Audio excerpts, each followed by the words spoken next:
Lepo vas pozdravljamo na prireditvi namenjeni ljubiteljem zdravega načina življenja, ljubiteljem zdravega okolja in ljubiteljem čebel in čebelarstva.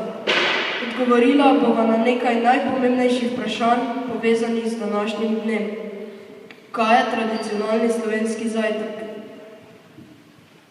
Tradicionalni slovenski zajtrk je osrednje dogajanje Dneva slovenske hrane, ki ga je razglasila Vlada Republike Slovenije leta 2012 in ga obeležujemo tretji petek v mesecu novembru. Letos je ta petek 17. novembra. Kaj želimo doseči s projektom Slovenski zajtrk? Želimo povedati, kako pomemben je zajtrk. Spomnimo se na prednosti živil, ki so pridelane v naši okolici Juršincev. Kdo je začetnik projekta?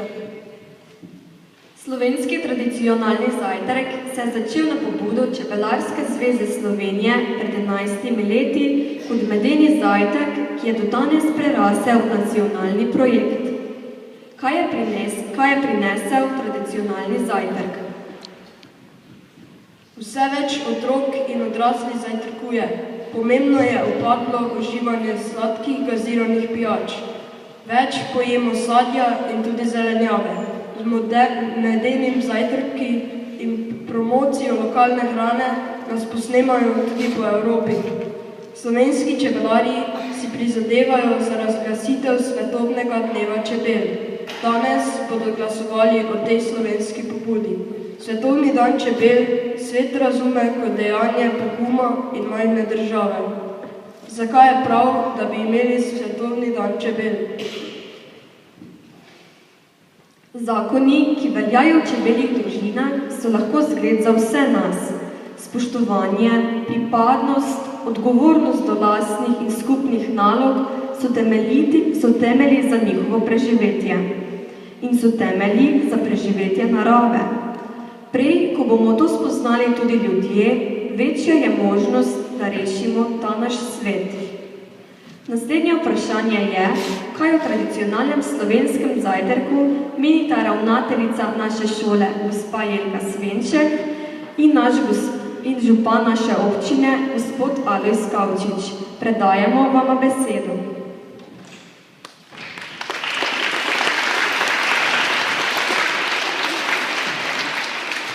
No, mi smo imeli srečo, da smo za tem zajtrkom začeli že prvo leto po zaslugi naših čebelarjev, ki jih pozdravljam v naši sredini.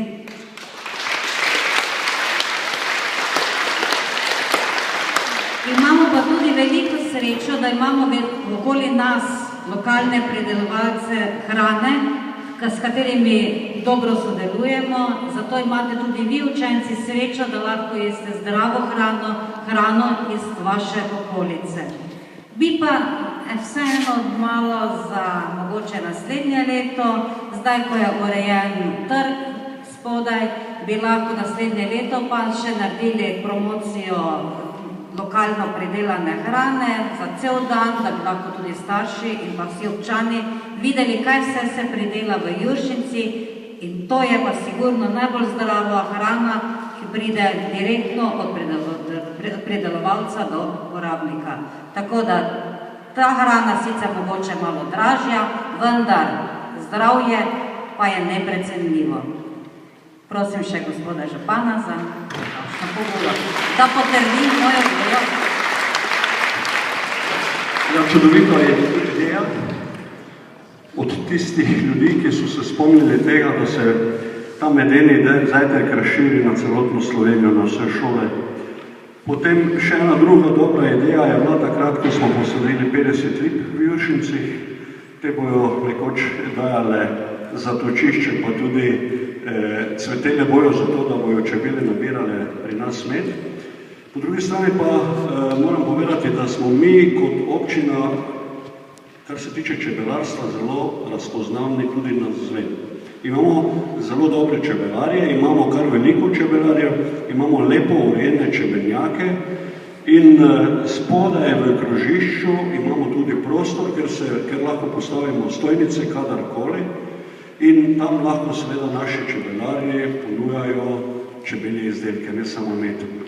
Torej, želim vam, da vam ta naš med juršinski tekne in da ohranimo to lepo tradicijo.